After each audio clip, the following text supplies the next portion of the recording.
Shopping is hard, right? But there's a better way. Stitch Fix online personal styling makes it easy. I just give my stylist my size, style, and budget preferences. I order boxes when I want and how I want. No subscription required. And she sends just for me pieces. Plus outfit recommendations and styling tips. I keep what I love and send back the rest. It's so easy. Personal styling for everyone. Get started today at stitchfix.com/Spotify. That's stitchfix.com/Spotify.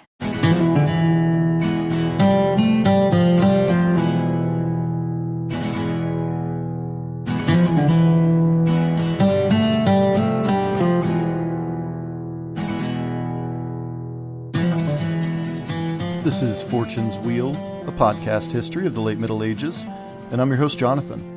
Today we begin an in-depth look at the dissolution of Muslim Iberia with a heavy emphasis on North African Berbers, who played a major role in Córdoba's historic rise as well as its historic collapse. Remember, we have a Patreon link in the show notes for those who wish to support this show. Also, you can follow us on Twitter and Facebook for updates.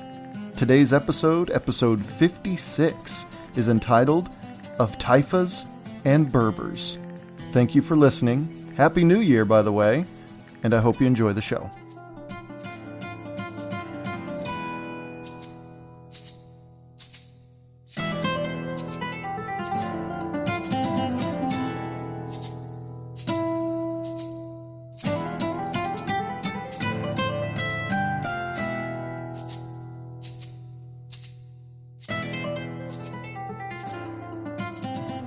Some estimates put it at 30, some at 50, some more, some less.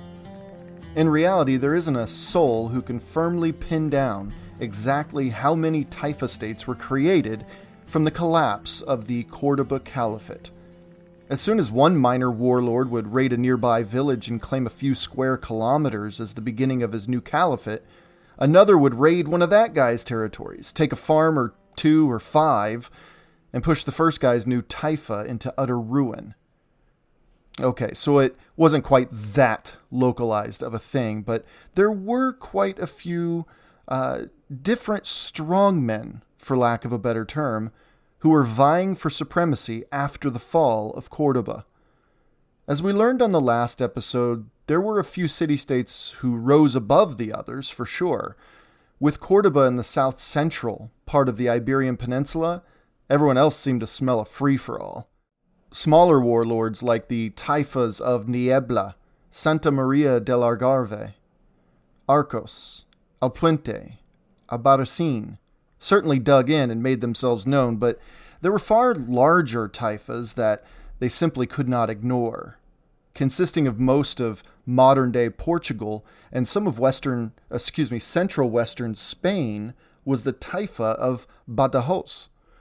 Right smack in the middle of the peninsula was the giant Taifa of Toledo, but as big as it was geographically, it was under an equally massive amount of pressure, as its entire northern border was a vague no-man's land between them and 3 other Christian kingdoms. Yikes. In the northeast, Zaragoza would establish itself and then spread southward over the 11th century for sure. Valencia along the eastern Iberian coast carved itself a nice chunk of land.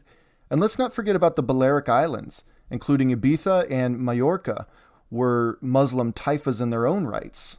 Well, for a while anyway. Back on the mainland, around the southern half of Iberia was where the action really was, as the massive scramble for Muslim dominance took place. Taifas like Malaga, Almeria, Murcia, and Algeciras all vied for their keep, but Granada and Seville really seemed to have been the most successful. Heck, at one point in the 11th century, Seville ruled Iberia like it was the Muslim version of Godwin's Wessex, from sea to shining sea, you know? These were the scattered pearls from which the necklace once very recently shone its brightest. And now these pearls lay strewn across the landscape, each a little less glamorous without the splendor of its neighbors. And this may be me just being, an American with my inclination towards federalism, but I find this both haunting as well as promising. The United States was founded on the dissolution of centralized power. Now, not entirely dissolved centralized power, but a large chunk of central power dissolved into the states. No one person or group really should rule, period. So as magnificent as the Umayyad-ruled Córdoba Caliphate was at its height, history says unequivocally that too much centralized power welcomes an unpleasant collapse at some point, for some reason. Pushing down my initial response of shrugging my shoulders, smiling, and asking, really? You really couldn't see that coming?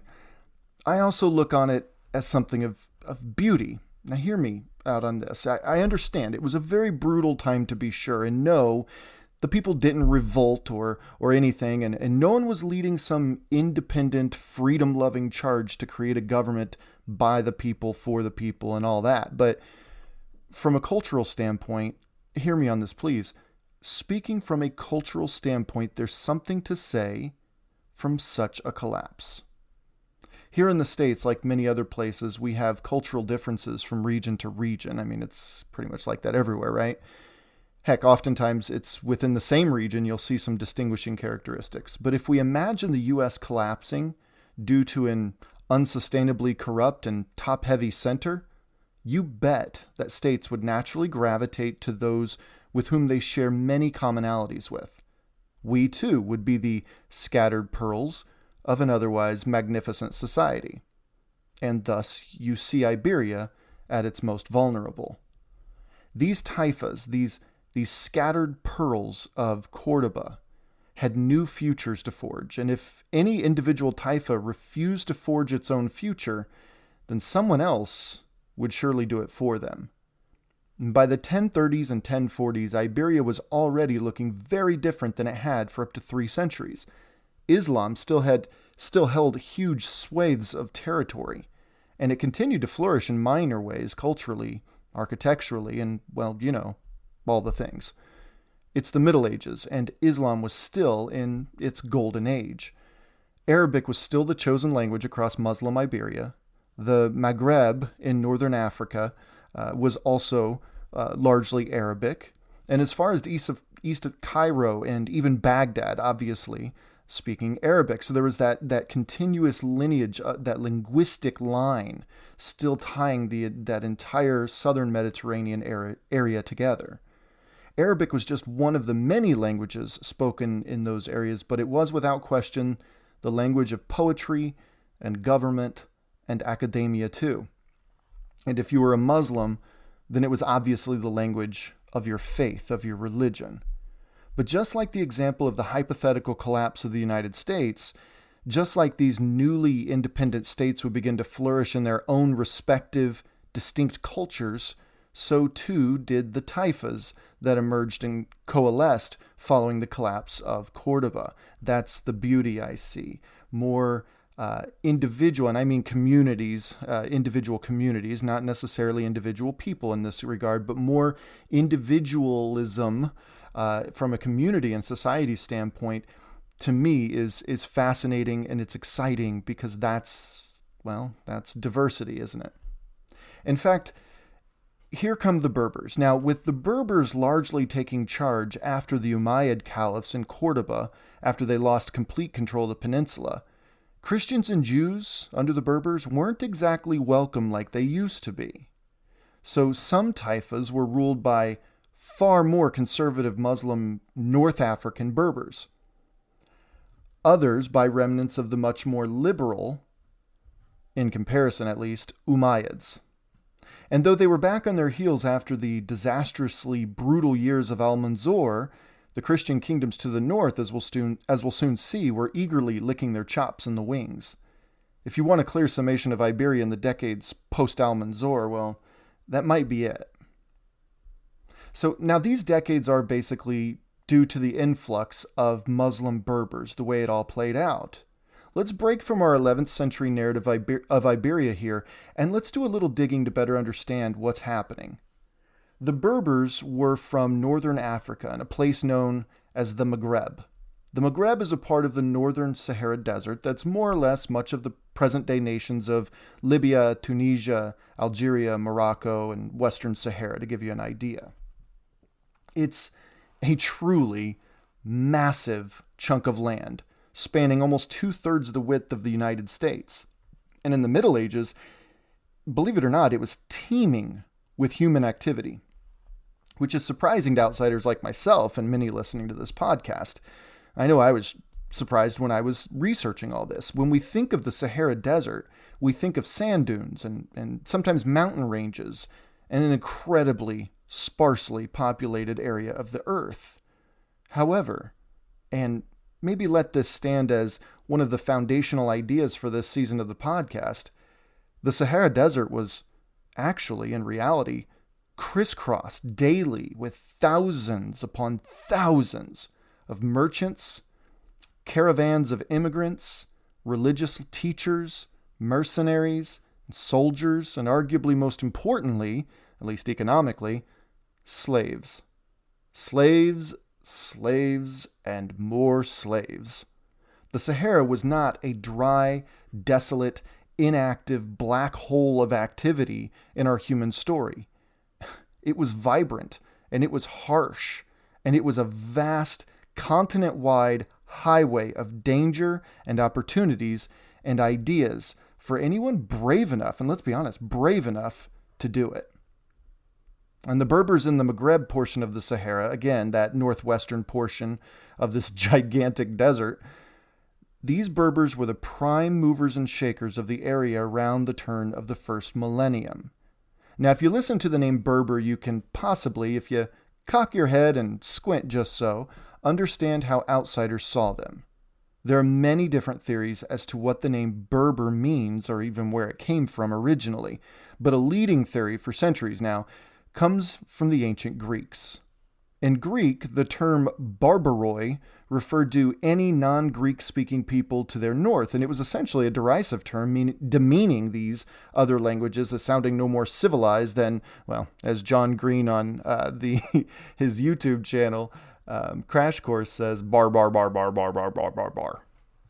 But over the centuries, that term expanded in its breadth and scope to include the Gauls of Julius Caesar's day. But it didn't stop there, though. The Romans commandeered it afterwards even and referred to the pre-Arab people who traversed the terribly dangerous desert as these barbaroi, or, as it came to be known simply, Berbers. This Greek to Roman linguistic connection was so widespread, and we know that anyway, but it was so widespread that when Arabs began to move through northern Africa, they also called these groups collectively as El Barbar. The truth is, this vast collection of various largely nomadic multifamily communities were known by almost as many names as there were groups. But the largest and most enduring of these groups was called, and I apologize for the pronunciation, I'm just going to give it a go here, the Imazingan. And it's worth noting that even today there's a growing and increasingly influential group in northern Africa who are on a mission to change that story, their story. These modern Imazingan are making it known that neither they nor their ancestors were barbaroi, and that they find the term Berber reprehensible.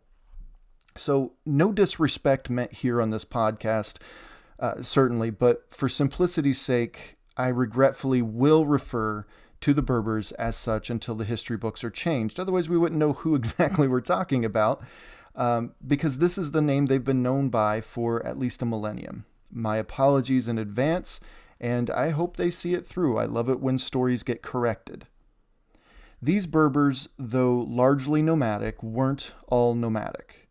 Many settled in certain places and became powerful forces of influence and wealth in their own rights.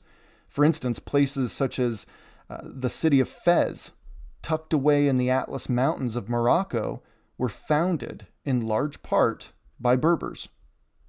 When the Arabs swept through northern Africa and into Iberia in the 8th century, the Berbers adopted many of these Muslim practices, but not without a fight. Innumerable rebellions and small-scale skirmishes took place against Arabic armies. Though on the surface these Berbers were Muslim, many of their traditional practices, ones developed, refined, and used for centuries and centuries and centuries already, were much slower to be pushed aside. It's worth noting that people tend to think of Islamization and Arabization as one and the same. However, this is just a bit misleading that I've come to realize. Because Arabic is so intimately woven into the very fabric of Islam, they don't translate together exactly, though, at least not all the time. Islam tends to come first, right? Then Arabic norms, teachings, and culture, and this is how it went with the Berbers. They quickly adopted Islam and subsequently the Arabic language, but were much slower in completely ridding themselves of their Berber ways, for lack of a better term, Berber ways. In fact, many of those ancient ways still exist today, meaning Islam never completely overtook the Berber culture like it did in other areas. Today, between 15 and 20% of folks in the Maghreb speak native Berber languages. Notice that's plural. Again, the Amazighan is one of those Berber groups, even though most Berbers are still Muslim. So they're bilingual, essentially. But the Berbers were, for all intents and purposes, the Berbers were converted to Islam, and they were converted at a pivotal point in Muslim history. Essentially, the Berbers proved that for the first couple centuries of Islam, the years the West calls the 7th, 8th, and into the 9th centuries, this purely Arabic religion didn't have to stay, well, Arabic. The people of North Africa were not originally Arabic people. Not 1,000 years ago, anyway. The Berbers changed that game. Northern Africans, having resisted for those decades and decades, as I said, again, finally did convert to Islam. And beyond that, Berbers proved that Islam wasn't exclusively Arabic. The Berbers were the first non-Arabic people to establish their own Islamic state, is what I'm trying to get at here. And this is no trivial statistic. It's no trivial matter. Christianity had already proven that it wasn't some, quote-unquote desert cult, as many critics of Christianity have come to call it. Christianity had converted Jews, Romans, Greeks, Anatolians, Arabs, Egyptians, Nubians, Germans, Anglo-Saxons, Scots, Irish, French, Iberians, Italians, and at the turn of the millennium, it was still spreading into the Polish, Rus, and Hungarian lands. Jews had set up communities from Jerusalem to Córdoba, from London to Aachen, from Paris to the Khazars in the Asian steppes. But the Jews never became a real, solid presence outside of the Holy Land due to the waves of anti-Semitic violence that overtook these areas for the last 2,000 years. Sadly, yes, all the way up to the present.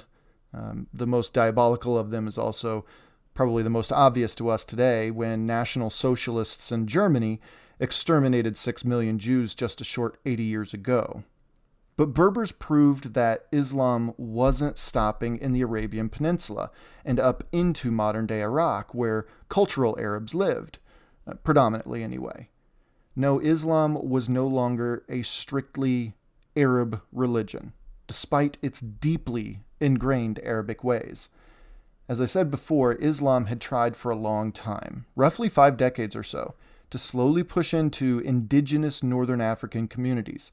At the end of the 7th century, a Berber queen, for instance, named Dia, I hope I pronounced that right, decisively defeated Islamic troops in modern-day Algeria. Now, and this Dia lady, the best I can tell, she was a beast in her own right. I mean, she led armies into the field, as far as I can tell. So I think that's pretty a neat outlier story. However, Dia and her army were eventually killed a few years later. This would go to be the first military victory in the Maghreb for the Arab Muslims.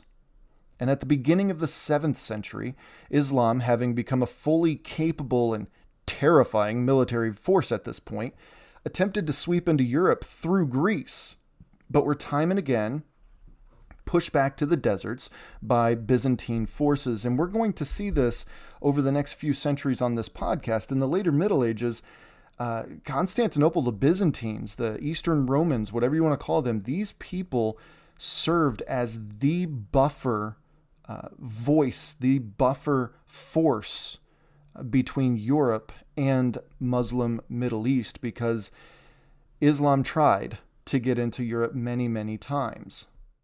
But Muslims knew the key to the world was controlling the Mediterranean Sea. Read half a page of any history book at the time, and one can deduce that much. The Phoenicians, the Greeks, the Romans, then the Goths, the Christians, they all controlled the Mediterranean, and therefore they all controlled the world as they knew it for their time. So, as Greece didn't seem to be budging, it was time to get back to northern Africa and the tribes of the west of Egypt. 5 decades after the defeat of Dia, Muslims turned their attentions to Kairouan. It was a little Muslim city founded back in 670 CE by a Muslim leader named Uqba ibn Nafi. As of 750 CE, 70 years later, Kairouan would be the staging point for all Muslim invasionary missions to the west, thus growing Kairouan and making it a real presence there in the north central Sahara. It was after 750 CE that these lands were called, actually, the Maghreb, meaning west, that is, lands west of Cairo. Now, why 750 CE specifically? Well, that's the year that the Umayyad Caliphate was brutally demolished back in Syria, back just north of the Holy Land. And the Abbasids took over, first at the Battle of the Great Zab River, and then with the mass murder of the Umayyad ruling family. And when I mean mass murder, it was brutal. And here's where a little Eastern history directly affects Western history. Part of what I hope to deliver on this podcast is where these two worlds constantly help shape the other. This collapse saw one Umayyad Caliphate family member escape the massacre of his family, and then secretly head west through some Muslim, some Berber, some Muslim Berber controlled territory in northern Iraq, and into Iberia, where Berbers were already pushing through, where some Muslims were already there, in a place called Córdoba.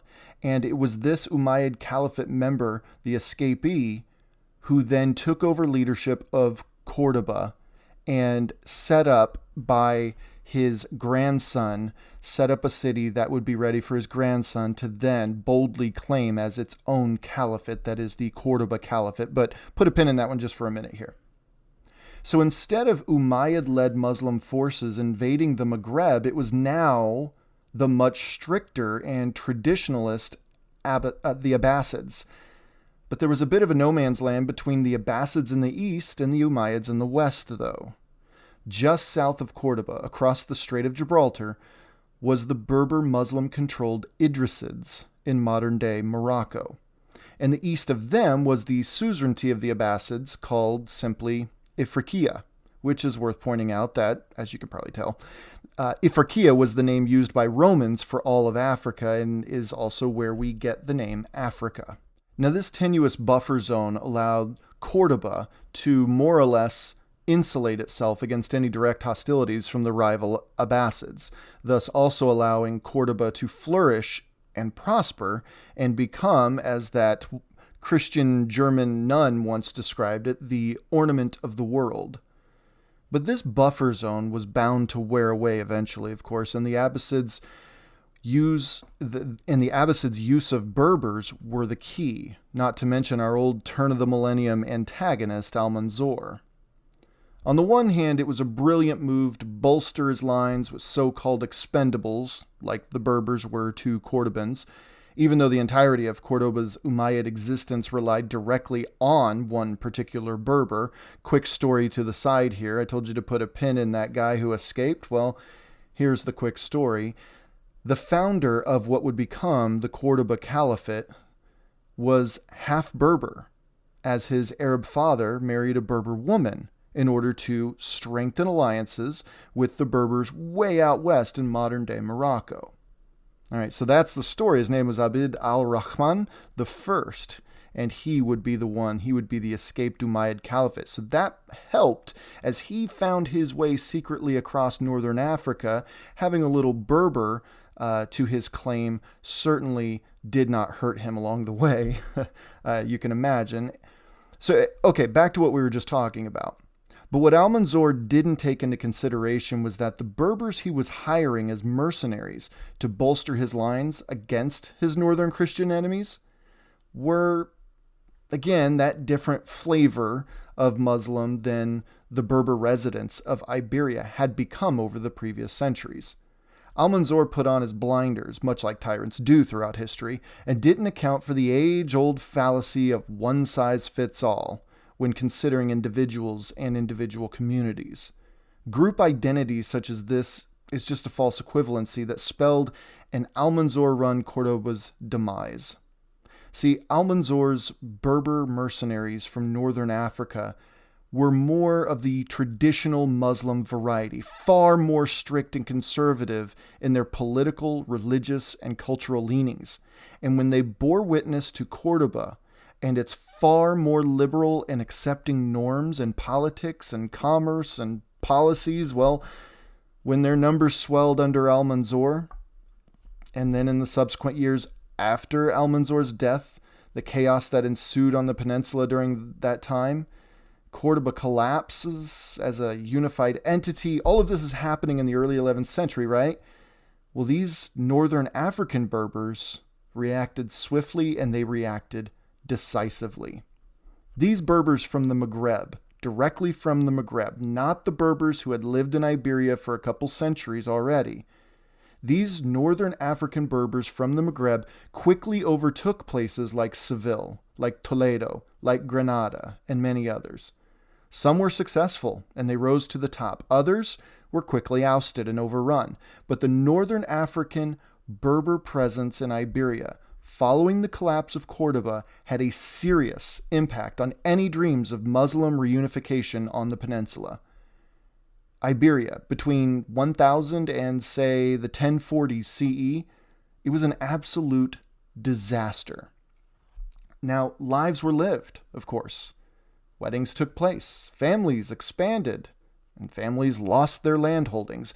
Businesses thrived and businesses failed. Births of children, they happened, as well as funerals for loved ones. These were celebrated and these were mourned.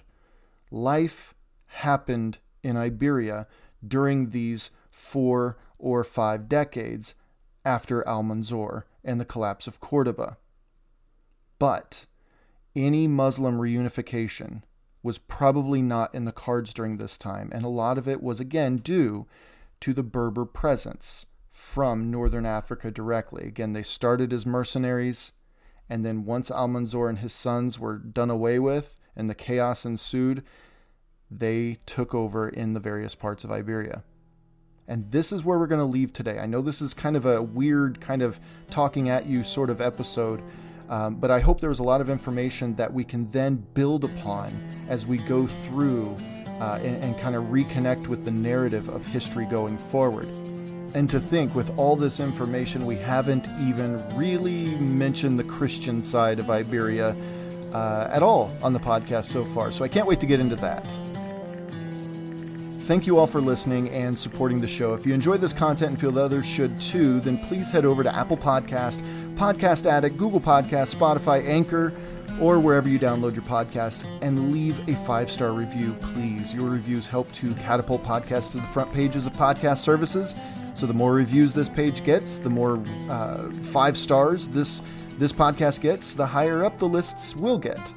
Also, if you believe in what this podcast is doing, please consider heading over to Patreon and becoming a supporting listener. Members on Patreon are instantly treated to the entire catalog of episodes, as well as our new series for members only about the rise of Poland. On the next episode, we pick up with our story of Iberia's evolution throughout the 11th century. Until next time.